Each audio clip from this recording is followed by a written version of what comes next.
Time disappeared when I spun the globe as a girl and dropped my young finger on a hunk of foreign land. Pink continent, green island, vast teal oceans, to me potential. My wanderlust of childhood has not dissipated but grown the older I've become. Talking about Bemidji, to quote Benjamin Button, it's a funny thing about coming home. Looks the same, feels the same. What's changed is you. I seem to have been very blessed with the genetics of a grandfather Gustav, a professor of history and German, who traveled throughout Israel and Europe and the great west of the USA in a Model T. And then that great lover of wild places, my father Paul, who took us tenting all about to national parks in the family station wagon, with 6 children and echoes of, "Are we there yet?" I have journeyed to all 50 states, New Zealand, Korea, Nepal, Japan, Turkey, Russia, Ecuador, Italy, Thailand, Britain, and France, Spain and Morocco, Bolivia and Peru, Greece, Germany, Belgium, much of Canada from the Rockies to the Maritimes, and hitchhiked with my husband to Alaska on the Alcan Highway. We go to great lengths to experience everything that we've been made to think is obligatory.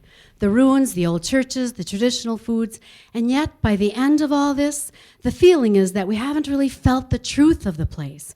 We leave with a vague sense rooted, I think, in our inability to transcend our role as outsider. I have enjoyed my travels best when I have become part of the community.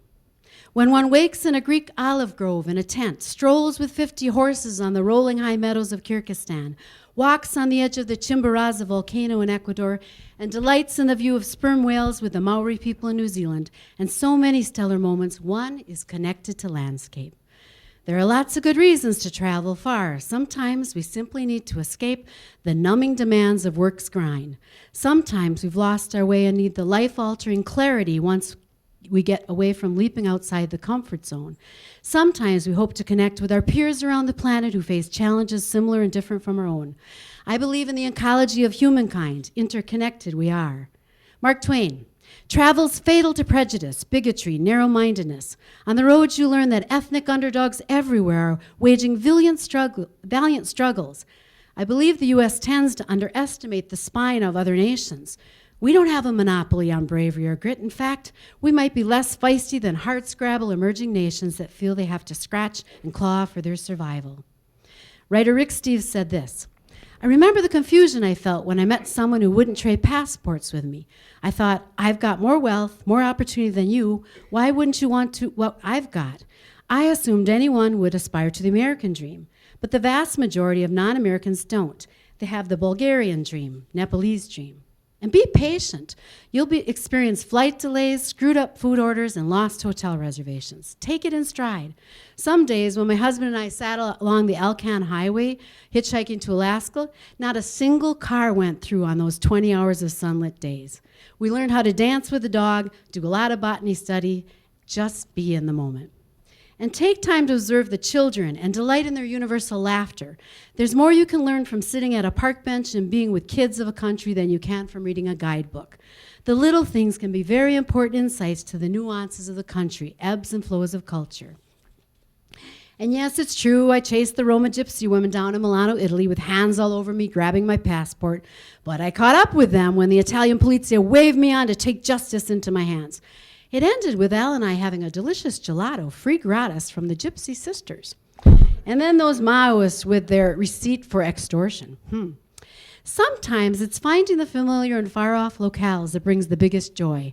I was wandering the streets of a Bolivian rural village and spotted this young fellow in my home state, Wisconsin sweatshirt.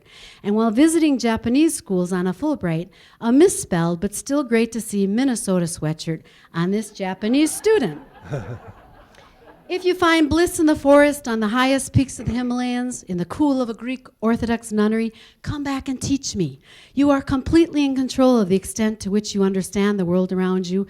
And a quote, "Curiosity is your greatest resource. We travel, some of us, forever to seek other states, other lives, other souls." Bungee jumping off a bridge in New Zealand may not be for your cup of tea, nor drinking the fermented mare's milk kummis in Kyrgyzstan. But eat the unagi eel in Japan. Take the group bath sento in Japan. For physical intimacy brings emotional intimacy, which is termed skinship in the Japanese thinking. and alone time, both at home and on the road, is a processing period where you subconsciously and consciously decide which elements of your recent experiences are worth holding on to. Whether you're readying your own version of Eat, Pray, and Love, or meditating on the extent to which your future plans will actually fulfill you, awareness only comes in solitude. Learning about different toilet etiquettes is part of the travel experience. Wash your hands, especially true after using a squat toilet, doubly true if there's no toilet paper. Japanese toilets also include seat warmers, deodorizers, and armrests. I recollect one in Tokyo that powdered me like a baby. Toilet stories are a humor-laden portion of your travels. And food. Sure, I wasn't thrilled when I helped stir the soup for the Five Fingers feast in Kyrgyzstan. Pancreas, kidneys, brain, and a beige broth that I would soon be eating on a plate of noodles made from sheep butt fat. But thankfully, someone trumped me as the honored guest, and I didn't have to dig the eyeballs out of the sheet head and pop them in. Phew. Walk in the shoes of others. If you think a place is exotic, just imagine what they think of you. Your hometown, Bemidji, which may seem rather boring in January, might be the most exciting thing in the world to someone who's never been here. Dog sled races, ice fishing, blue ox, and buff-chested lumberjack dude. That's pretty exotic for someone from Papua New Guinea. And you can afford this. Be frugal in advance and while traveling. We drive older cars. We haven't owned a new one since 1984. Dollars in the travel fund. Don't go to restaurants every meal. Go to the markets. Cheeses, breads, France and Greece.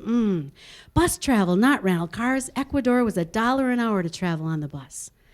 And 20 years from now, you will be more disappointed by the things you didn't do than by the ones you did do. So throw off the bowlines, sail away from the safe harbor, catch the trade winds in your sails. Explore, dream, discover. Mark Twain. Thank you so much, and my wish is that this presentation inspires you to travel from Erskine to Ecuador. Thank you.